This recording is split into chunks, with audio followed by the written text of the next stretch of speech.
નમસ્કાર વિદ્યાર્થી મિત્રો, ગઈકાલે આપણે જે લાસ્ટ ટાઈમ જે વાત કરી કે પારિમાણિક સૂત્રો કેવી રીતે બનાવવા, તો પારિમાણિક સૂત્ર માટે આપણે ફર્સ્ટ ઓફ ઓલ કોઈ પણ રાશિનું સૂત્ર આપણને ખબર હોવી જોઈએ. એ સૂત્ર પરથી એનો એકમ બનશે અને એકમ પરથી આપણે પારિમાણિક સૂત્ર બનાવ્યું. એ પારિમાણિક સૂત્રમાં આપણે મૂળ 3 વસ્તુની વાત કરી અને એક લાસ્ટ વાત કરી હતી આપણે પ્રવાહની. એવું તાપમાનની પણ વાત આવશે, જેમ જેમ આગળ આવશે તમને ખબર પડશે. આપણે પારિમાણિક જે વિશ્લેષણ છે 3 સ્વરૂપમાં આપીએ છીએ આપણે MLTના સ્વરૂપમાં, અને એનાથી વિશેષ આગળ જવું હોય તો આપણે MLT અને વીજ પ્રવાહ અને તાપમાન આવતું હોય તો કેલ્વિનમાં પણ આપણે લઈ શકીએ. એ જરૂર પડશે ત્યારે આપણે ઉપયોગ કરીશું. તો M ફોર માસ દળ આવતું હોય એટલે કિલોગ્રામ એકમ આવતો હોય તો એમની 1 ઘાત લેવાની, એમની 1 ઘાત. આ મીટર નથી, આ માસ. એકમમાં આપણે મીટર બોલતા હોય, small m. L for length એટલે લંબાઈ, મીટર જ્યારે આવતું હોય ત્યારે લંબાઈમાં ગણવાનું, અને ટાઈમ એટલે સમય તો એટીમાં લઈશું આપણે. તો કોઈ પણ આપણે સૂત્રની વાતો કરતા હોઈએ, કેટલાક સૂત્રો આપણે જાતે પણ વિચારીશું તો એનું આપણે પારિમાણિક સૂત્ર બહુ જ સરળતાથી બનાવી શકીએ. તો તમને બધાને કદાચ પારિમાણિક સૂત્ર બનાવતા આવડી ગયા હશે. આપણે વારંવાર એ વસ્તુ રિપીટ કરીશું અને એનો ટેસ્ટ પણ લઈશું આપણે, જેથી કરીને આપણું પારિમાણિક જે વિશ્લેષણ છે, જે આ ચેપ્ટરનો મેઇન મુદ્દો છે, એ આપણું તૈયાર થાય. અને એના પરથી એક્ઝામ્પલ, MCQ વારંવાર પૂછાય છે. અને આ વસ્તુ આપણે માત્ર ને માત્ર આ ચેપ્ટર પૂરતી નહીં કે 11 સાયન્સ પૂરતી નહીં, આપણે 12 સાયન્સ સુધી આ વસ્તુ આપણે કામ કરવાનું છે. બરાબર છે? કોઈ પણ ભૌતિક રાશિ જ્યારે નવી આવશે ત્યારે એનું પારિમાણિક સૂત્ર કમ્પલસરી આવશે. બરાબર છે? એટલે આપણે આ વસ્તુ મગજમાં ક્લિયર કરી લઈશું. હવે આજે આપણે વાત કરીએ છીએ પારિમાણિક જે વિશ્લેષણની વાતો કરી આપણે, પારિમાણિક સૂત્રોની જે વાતો કરી આપણે, એના આધારે એના આપણે ઉપયોગોની વાતો કરીશું આપણે. એટલે કે પારિમાણિક જે વિશ્લેષણ આપણે લઈએ છીએ, પારિમાણિક સૂત્રો, એ પારિમાણિક વિશ્લેષણના આપણે ઉપયોગોની વાત કરીએ. બરાબર? પારિમાણિક વિશ્લેષણની પહેલી આપણે વાત કરીએ તો કોઈ પણ આપણને કોઈ સૂત્ર આપ્યું છે, એ સૂત્ર જે છે, એ સમીકરણ જે છે, એ સાચું છે કે ખોટું, મતલબમાં એની આપણે યથાર્થતા ચકાસી શકીએ. બરાબર છે? એટલે પહેલી આપણે વાત કરીએ, પહેલો એનો ઉપયોગ લઉં છું અહીંયા કે કોઈ પણ સમીકરણની યથાર્થતા ચકાસવી. યથાર્થતા ચકાસવી એટલે કે એ સમીકરણ સાચું છે કે ખોટું, એ આપણે પારિમાણિક વિશ્લેષણથી આપણે ચકાસવાનું છે. બહુ ઇઝી વસ્તુ છે. અને આવા પ્રશ્નો તમને પૂછાશે, કોઈ સમીકરણ આપેલું હોય ને એમ કે, અથવા 4 સમીકરણ આપેલા હોય ને એમ કે કયું સમીકરણ યથાર્થ નથી, તો આપણે 3 સાચા હશે અને ખોટું હશે, એ પ્રમાણે આપણે એને સાબિત કરવા. પહેલી આપણે વાત કરીએ, ચલો, કે સમીકરણ યથાર્થ છે કે નહીં આપણે ચકાસવું છે. તો આવું આપણે સમીકરણ લઈએ કંઈક કે x બરાબર, આવું લઈએ આપણે 1/2 AT². આવું એક સમીકરણ વિચારીએ આપણે, જ્યાં x = અંતર, a જે છે એ પ્રવેગ અને t ફોર સમય. આ તમને એક સમીકરણ આપ્યું છે. આ સમીકરણ યથાર્થ ક્યારે કહેવાય? ધ્યાન આપો અહીંયા. આ સમીકરણ સાચું કે ખોટું આપણને ખબર નથી. તો આ સમીકરણ સાચું ક્યારે કહેવાય?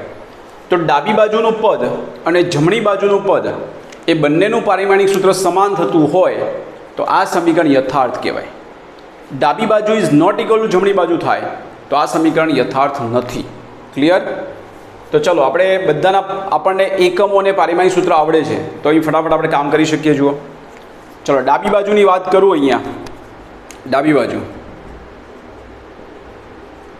બાજુનું પારિમાણિક સૂત્ર, તો ડાબી બાજુ કોણ છે? તો ડાબી બાજુ છે x. તો xનું પારિમાણિક સૂત્ર શું થાય? x એટલે અંતર, તો m0 L1 T0. અહીંયા દળ નથી, માત્ર અંતર છે. અંતર એટલે લંબાઈ, Lની 1 ઘાત. આને આપી દઈએ આપણે સમીકરણ નંબર 2. ક્લિયર? ચલો, હવે વાત કરીએ આપણે જમણી બાજુનું પારિમાણિક સૂત્ર. જમણી બાજુ કોણ છે? તો જમણી બાજુ છે 1/2 AT². મિત્રો, 1/2 એ વેલ્યુ છે, વેલ્યુનું કોઈ પારિમાણિક સૂત્ર ના હોય, એ અચળાંક છે, અચળાંકનું પારિમાણિક સૂત્ર બનશે નહીં. એટલે તમારે 1/2નું કોઈ અહીંયા ગણતરી કરવાની નથી, પારિમાણિક સૂત્ર 1/2નું ના હોય. ચલો, એ એટલે પ્રવેગ. પ્રવેગનું શું આવે? તો પ્રવેગનો એકમ શું થાય? તો આપણને ખબર છે કે પ્રવેગનો એકમ થાય પ્રવેગ એટલે વેગ ભાગ્યા સમય. આનો એકમ આવશે મીટર પર સેકન્ડ સ્ક્વેર. યાદ કરી લો, વેગ એટલે મીટર પર સેકન્ડ અને નીચે સમય એટલે મીટર પર સેકન્ડ સ્ક્વેર. આનું પારિમાણિક સૂત્ર શું થાય? તો આનું પારિમાણિક સૂત્ર પ્રવેગ એટલે મીટર એટલે એલની 1 ઘાત, સેકન્ડ સ્ક્વેર નીચે છે, ઉપર આવે એટલે ટીની -2 એટલે L1 T-2 અને એમ નથી એટલે M0 L1 T-2. આ નહીં લખો તો ચાલશે, પણ આપણે લખી દઈએ. ક્લિયર? ચલો, તો પ્રવેગ 1/2નું આવે નહીં, પ્રવેગનું શું થાય?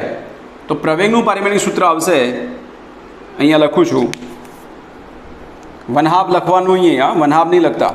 પ્રવેગનું પારિમાણિક સૂત્ર એ કે L1 T-2. હું એમ નથી લખતો. ચલો, પછી વાત કોની આવી? તો T² એટલે ટાઈમનો વર્ગ, T² એટલે Tની 2 ઘાત. ચલો, આ Tની -2 ઘાત અને Tની 2 ઘાત એટલે શું થયું? આ રિમૂવ થઈ જશે, નીકળી ગયા. તો શું બાકી રહ્યું?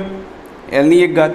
તો મિત્રો જુઓ, અહીંયા આપણું પારિમાણિક સૂત્ર શું થયું? અહીંયા તો અહીંયા શું હતું? M0 L1 T0. કાં તો આમ રાખો, વાંધો નહીં. આપણને શું મળે છે? માત્ર L1 મળે છે ને. અહીંયા L1 0 આવું લખતો નથી. તો આમાં શું મળ્યું કે M અને T નથી મળતા, M0 L1 T0 અને અહીંયા M0 L1 T0 બંને સેમ થઈ ગયા. તો શું કહેવાય? આ સમીકરણ યથાર્થ કહેવાય કે ના કહેવાય? મતલબ આ સમીકરણ યથાર્થ છે, યોગ્ય સમીકરણ છે. તો અહીંયા તમે કહી શકો સમીકરણ 2 અને 3 પરથી, સમીકરણ 2 અને 3 પરથી ડાબી બાજુ ઇઝ ઇક્વલ ટુ જમણી બાજુ. તો ધેરફોર આપેલ સમીકરણ યથાર્થ છે. બોલો મિત્રો, સમજ પડી ગઈ? આપણે માત્ર ને માત્ર પારિમાણિક સમીકરણનું અહીંયા ચકાસણી કરવાની છે કે અહીંયા જે થાય એ જ અહીંયા થવું જોઈએ. ચલો, બીજું ઉદાહરણ આવું લઉં. અહીંયા કોઈ પણ આપણે એક સમીકરણ એવું વિચાર લઈએ જેના પરથી આપણને આઈડિયા આવશે. અહીંયા લઉં મિત્રો કે W બરાબર, અહીંયા લખું છું FDT. આવું એક સમીકરણ લખ્યું. નંબર 1, જ્યાં W મીન્સ કાર્ય, F એટલે બળ, D એટલે સ્થાનાંતર અથવા અંતર ને T ફોર સમય. તો બધાના પારિમાણિક સૂત્રો આપણને આવડવા જોઈએ તો ફટાફટ કામ થશે. કાર્યનું પારિમાણિક સૂત્ર બોલું તો શું થાય? 122 એટલે કે M1 L2 T-2 122. બળ એટલે 112 M1 L1 T-2 સોરી 112. સ્થાનાંતર એટલે ડિસ્પ્લેસમેન્ટ એટલે લંબાઈ Lની 1 ઘાત, બરાબર છે ને? અને સમય એટલે Tની 1 ઘાત. ચલો, ડાબી બાજુ બરાબર જમણી બાજુ થાય તો આપેલું સમીકરણ યથાર્થ કહેવાય, નહીં તો યથાર્થ નથી, યોગ્ય નથી. ઓકે, ચલો સ્ટાર્ટ કરીએ. આપણે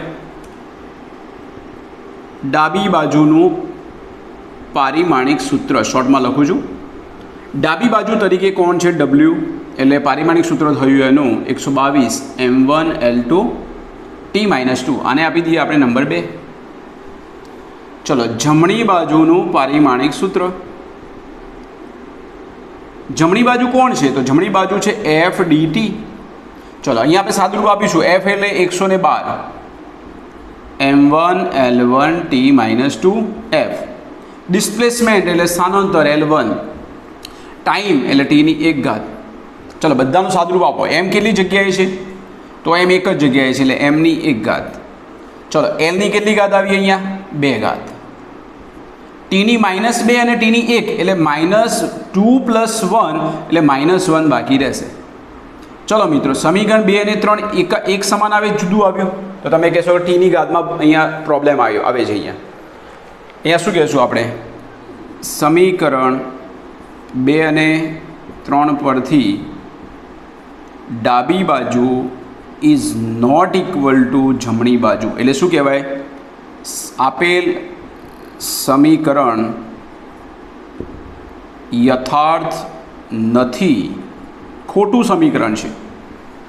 તો આ રીતે કોઈ પણ સમીકરણ તમને આપેલું હોય એ સમીકરણ સાચું છે કે ખોટું એ આપણે નક્કી કરી શકીએ. આ એક વાત કરીએ. હવે એના પછી આપણે થોડુંક એક આગળ સ્ટેપ વિચારીશું. પહેલાં આપણે આને નોટ કરી લઈએ, પછી આપણે આગળ ચર્ચા કરીએ. મિત્રો, એવું આપણે બીજી એક વાત કરીએ સમીકરણ યથાર્થતા માટે. ઘણા બધા ઉદાહરણ છે એની અંદર. આપણે 2 સ્ટેપમાં વાત કરીએ, હવે આપણે 3 સ્ટેપ વિચારીએ સમીકરણના. એટલે આવું આપણે લઈએ કે કોઈ સમીકરણ તમને આપેલું છે, દાખલા તરીકે અહીંયા d બરાબર v0t પ્લસ 1/2 at². આવું સમીકરણ તમે 9મા ધોરણમાં ભણેલા છો. અચળ પ્રવેગ ગતિના સમીકરણ આવતા હતા. જ્યાં હું વાત કરી લઉં, જ્યાં d ઇઝ ઇક્વલ ટુ અંતર અથવા સ્થાનાંતર, એકમ સેમ છે અહીંયા પારિમાણિક સૂત્ર, ચિંતા નહીં. v0 જે છે એ વેગ છે, t એ સમય છે અને a એટલે પ્રવેગ છે. t એટલે આવી ગયું. મિત્રો, અહીંયા 3 સ્ટેપ આપેલા છે. તો આ સમીકરણ યથાર્થ ક્યારે કહેવાય? તો અહીં ધ્યાન આપજો. આપણે પહેલાંમાં લીધું કે ડાબી બાજુ બરાબર જમણી બાજુ. આમાં શું કરવાનું? તો અહીંયા જમણી બાજુ લેશો તો બીજા 2 સ્ટેપ છે. તો આ સમીકરણ તો જ યથાર્થ કહેવાય કે દરેક સ્ટેપનું પારિમાણિક સૂત્ર સેમ થવું જોઈએ. એટલે આ પ્રથમ સ્ટેપ, આ બીજું સ્ટેપ અને આ ત્રીજું સ્ટેપ. તો ડાબી બાજુ તો એક જ છે, પણ જમણી બાજુ 2 સ્ટેપ છે. જમણી બાજુના બંને પદોનું પારિમાણિક સૂત્ર સેમ થવું જોઈએ, કે જે આગળ આપેલું છે આના જેવું. રાઈટ? તો આ સમીકરણ યથાર્થ કહેવાય. તો જોઈએ આપણે અહીંયા શું થશે. ડાબી બાજુ તો એક જ પદ છે, એટલે લખી નાખીએ ડાબી બાજુનું પારિમાણિક સૂત્ર. તો ડાબી બાજુ d એટલે અંતર. અંતર એટલે શું થાય? તો l ની 1 ઘાત. ચલો, આ તો સીધી વાત થઈ ગઈ. અહીંયા જમણી બાજુના 2 પદ છે, એટલે જમણી બાજુનું પ્રથમ પદ. તો જમણી બાજુનું પ્રથમ પદ આપણે વિચારીએ તો કોણ છે અહીંયા? તો v0t નું પારિમાણિક સૂત્ર. ચલો, v0 એટલે વેગ. વેગનો એકમ શું થાય? મીટર પર સેકન્ડ. મીટર પર સેકન્ડ એનું પારિમાણિક સૂત્ર આવું થશે. વેગનું થશે L1t - 1. થાય કે ના થાય? વિચાર લો. વેગ એટલે કે શું થાય? અંતર ભાગ્યા સમય અથવા સ્થાનાંતર ભાગ્યા સમય. સ્થાનાંતર એટલે લંબાઈ, સમય નીચે છે, ઉપર આવે એટલે t ની -1. ચલો, થઈ ગયું. અને ટાઈમ એટલે t ની 1 ઘાત. ચલો, અહીંયા આનું સાદુરૂપ આપો તો જુઓ, t ની -1 અને t ની 1 ઘાત એટલે નીકળી ગયા. આપણો આન્સર શું આવ્યો? l ની 1 ઘાત. સેમ આવી જાય છે. પણ આટાથી પતતું નથી. અહીંયા હજુ આપણે આગળ લેવું પડશે કે બીજું પદ જે છે જમણી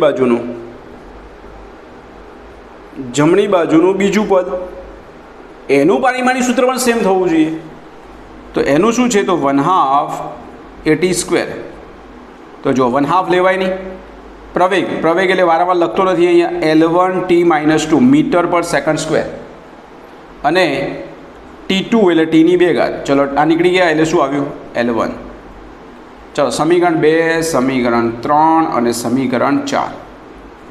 તો 2, 3 અને 4 એ આ દરેક પદ દર્શાવે છે. એટલે અહીંયા તમે કહી શકો દરેક પદ સેમ આવે છે. સમીકરણ 2, સમીકરણ 3 તથા સમીકરણ 4 એક સમાન હોવાથી આપેલ સમીકરણ 1 શું કહી શકાય? યથાર્થ છે. અહીંયા મતલબમાં ડાબી બાજુ ઇઝ ઇક્વલ ટુ જમણી બાજુ થયું. બોલો મિત્રો, આવડશે? આવું તમે ઘરે એક કામ કરશો. હું તમને એક ઉદાહરણ આપું છું. એ ઉદાહરણ તમે અહીંયા ઘરેથી કામ કરજો અને મને એનો ફોટો મોકલી આપજો. ચલો, પહેલું ઉદાહરણ તમને આપું છું. સમીકરણ યથાર્થ છે કે નહીં એ તમારે ચેક કરવાનું છે. બરાબર છે? ચલો, અહીંયા લખું છું કે v² = 2ad. જ્યારે વર્ગ આવે ને મિત્રો, ત્યારે આપણે જે વેલ્યુ આવતી હોય કે વીનું શું થાય તો વીનું આ થયું એનો વર્ગ, એટલે આપણે વર્ગ કર્યું તો એલની 2 અને ટીની -2 કરી દેવાનું. બરાબર છે. અહીંયા વી શું છે તો વી ફોર વેગ, એ એટલે પ્રવેગ અને ડી એટલે અંતર અથવા સ્થાનાંતર. બરાબર છે. એક આ સમીકરણ યથાર્થ છે કે નહીં ચકાસવાનું. બીજું સમીકરણ અહીંયા કહું તમને તો x બરાબર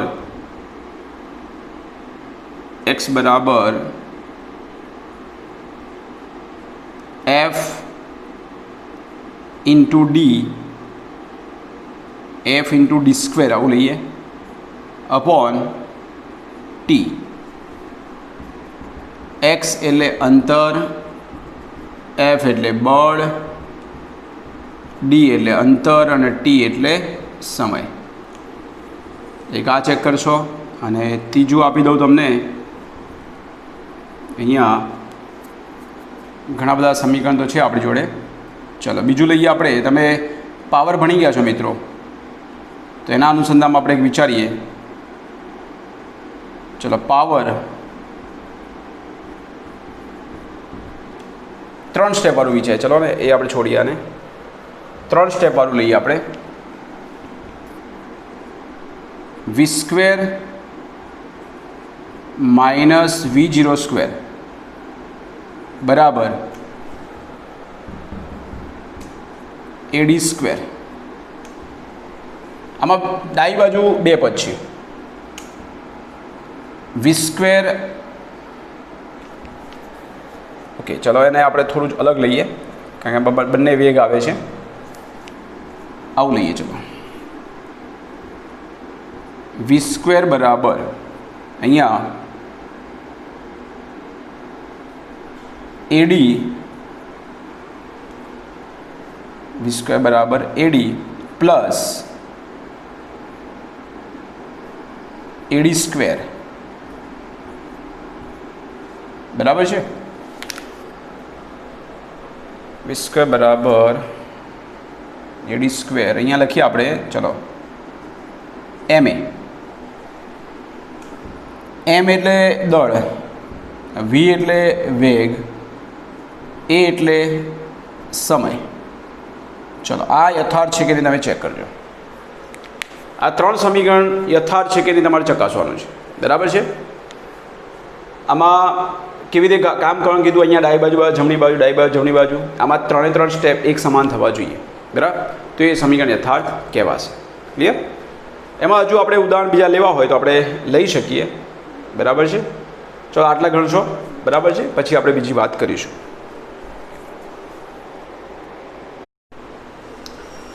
પારિમાણિક વિશ્લેષણના પ્રથમ ઉપયોગની આપણે વાત કરી. બરાબર છે. એના પરથી આપણે ઉદાહરણ જોઈએ, પછી આપણે બીજા ઉપયોગની વાત કરીશું. આપણને ઉદાહરણ આપેલું છે 2.15 અને 2.16. 2.15 અને 2.16માં અહીંયા આપણે વાત કરી છે. આ સમીકરણ જે આપેલું છે કે આ સમીકરણ યથાર્થ છે કે નહીં ચકાસો. બહુ ઇઝી વસ્તુ છે મિત્રો. ડાબી બાજુ બરાબર જમણી બાજુ થાય તો આ સમીકરણ યથાર્થ કહેવાય. તો જોઈ લઈએ આપણે. સમીકરણ 1 પરથી આપણે વિચારીએ. સમીકરણ 1માં ડાબી બાજુ, તો ડાબી બાજુ કોણ છે તો ડાબી બાજુ એટલે 1/2 mv સ્ક્વેરનું પારિમાણિક સૂત્ર વિચારો. ચલો 1/2નું તો આવે નહીં. દળ એટલે શું આવે? દળ એટલે એમની 1 ઘાત. બરાબર. કિલોગ્રામ થાય ને. વી સ્ક્વેર મિત્રો એટલે શું? તો વેગ એટલે અંતર ભાગ્યા સમય. એટલે વેગની વાત કરો તો આવું થાય L1 t - 1 અને એનો વર્ગ પાછો, એટલે આવું થાય m1 Lની 2 ઘાત અને tની -2 ઘાત. m1 L2 t - 2. કોના જેવું થયું? આ કાર્ય અથવા ઉર્જા જેવું થયું. ચલો એવી રીતે આપણે વિચારીએ કે જમણી બાજુનું પારિમાણિક સૂત્ર. ચલો જમણી બાજુ કોણ છે તો જમણી બાજુ છે mgh. ચલો m એટલે દળ એટલે mની 1 ઘાત. મિત્રો g એટલે પ્રવેગ છે. પ્રવેગ એટલે શું? તો જે આપણે પ્રવેગનું સૂત્ર જે લઈએ છીએ એ જ ગુરુત્વ પ્રવેગનું થાય. તો પ્રવેગનું તમે શું લો છો? g ફોર પ્રવેગ. તો પ્રવેગનું તમે લો છો મીટર પર સેકન્ડ સ્ક્વેર, એટલે શું લખાય? L1 t - 2 મીટર પર સેકન્ડ સ્ક્વેર. બરાબર ને. એચ એટલે ઊંચાઈ, ઊંચાઈ એટલે મીટરમાં મપાય ને, એટલે એમની 1 ઘાત. ચલો શું થયું? એમની 1 ઘાત, એલની 2 ઘાત, ટીની -2 ઘાત. તો જોઈ લો અહીંયા, અહીં ડાબી બાજુ અને જમણી બાજુ સેમ થાય છે, એટલે અહીં લખી શકાય, અહીં ડાબી બાજુ ઇઝ ઇક્વલ ટુ જમણી બાજુ. તો ધેરફોર આપેલ સમીકરણ કેવું કહેવાય? યથાર્થ છે.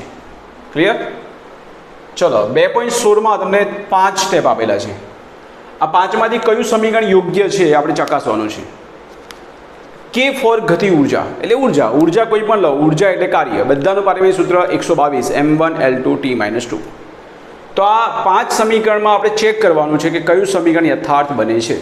તો દરેકને આપણે અલગ અલગ વિચારવું પડશે. બરાબર છે? તો જોઈએ આપણે એક એક સ્ટેપ. અહીંયા કે શું છે? તો કે ફોર ગતિ ઉર્જા. અહીં લખી દઉં છું, અહીં કેનો મતલબ છે ગતિ ઉર્જા અથવા ઉર્જા, બધું આપણે જાણીએ છીએ. ચલો પહેલું સ્ટેપ વિચારીએ આપણે. કે બરાબર m² v ની 3 ઘાત. બરાબર છે ને? તો કેનું પારિમાણિક સૂત્ર શું આવે? તો બધામાં આપણે કેનું આપણે વિચારીએ તો ગતિ ઉર્જા છે, એટલે ગતિ ઉર્જાનું પારિમાણિક સૂત્ર શું થાય? સીધું લખી નાખીએ અહીંયા. કેનું પારિમાણિક સૂત્ર, કેનું પારિમાણિક સૂત્ર is equal to 122 ઉર્જાનું m1 L2 T -2. તો દરેકની જમણી બાજુમાં આ સ્ટેપ આવવું જોઈએ. બરાબર છે ને? તો આપણે એક કામ કરીએ, અહીંયા લખીએ સીધું, કે બરાબર m² v ની 3 ઘાત. તો આ તો ખબર જ છે ને આપણને, જમણી બાજુનું આ થવું જોઈએ. બરાબર છે? તો ડાબી બાજુનું પારિમાણિક સૂત્ર બરાબર જમણી બાજુનું થવું જોઈએ. દરેકની ડાબી બાજુ એટલે m1 L2 T -2. બરાબર છે ને? ચલો આ સમીકરણમાં આપણે વિચારીએ, અહીં m² v ઘનનું પારિમાણિક સૂત્ર શું થાય? તો m² એટલે દળ છે, દળ મીન્સ અહીંયા m ફોર દળ એટલે mની 2 ઘાત. મીટર નથી, આ દળ છે. v એટલે વેગ. ચલો વેગનું શું થાય? તો L1 T -1 મીટર પર સેકન્ડ, એટલે L1 T -1 અને એની પાછી 3 ઘાત. તો શું થાય? mની 2 ઘાત, Lની 3 ઘાત, Tની -3 ઘાત. બરાબર છે? તો અહીં કેનું પારિમાણિક સૂત્ર એટલે આ આપણી ડાબી બાજુ છે અને આ આપણી જમણી બાજુ. અહીં ડાબી બાજુ ઇઝ નોટ ઇક્વલ ટુ જમણી બાજુ. દરેક અલગ અલગ લખતો નથી, દરેકમાં ડાબી બાજુ એટલે કે છે. બરાબર છે? એટલે કેની જ વાતો આપણે કરી રહ્યા છીએ. બરાબર છે ને? ડાબી બાજુ ઇઝ નોટ ઇક્વલ ટુ જમણી બાજુ, એટલે આ વસ્તુ નહીં આવે. બરાબર છે? ચલો બીજું લઈ લઈએ આપણે. સમીકરણ યથાર્થ નથી એ ખબર પડી. બીજો મુદ્દો લઈએ આપણે, કે બરાબર 1/2 mv². આ જે છે ને, બરાબર, આ દરેકની ડાબી બાજુ થવાની છે, એટલે અહીં લખી નાખો. ચલો 1/2 mv² પારિમાણિક સૂત્ર, જમણી બાજુ 1/2 mv² પારિમાણિક સૂત્ર શું થાય? 1/2 આવે નહીં, દળ એટલે સોરી મીટર યાદ આવી જાય છે આપણને. બરાબર? દળ એટલે mની 1 ઘાત. ચલો વેગ એટલે L1 T -1 વર્ગ, એટલે શું થાય? તો mની 1 ઘાત, Lની 2 ઘાત અને Tની -2 ઘાત. જો પેલા જેવું થઈ ગયું. બરાબર છે? એટલે આ સમીકરણ યથાર્થ કહી શકાય. અહીં ડાબી બાજુ ઇઝ ઇક્વલ ટુ જમણી બાજુ. બરાબર છે? એટલે નંબર 2 યથાર્થ થશે. ચલો ત્રીજાની વાત કરીએ આપણે, પછી છેલ્લે લખી દઈએ છીએ યથાર્થ કયું છે નથી. કે બરાબર ma. ચલો કે તો ખબર છે આપણને. ma નું પારિમાણિક સૂત્ર શોધી નાખો ખાલી. ma નું પારિમાણિક સૂત્ર શું થાય? m એટલે mની 1 ઘાત કિલોગ્રામ, બરાબર, એકમ. પ્રવેગ એટલે મીટર પર સેકન્ડ સ્ક્વેર. તો અહીંયા m1 L1 T -2 112 જેવું થયું, તો બળનું થયું. એટલે અહીં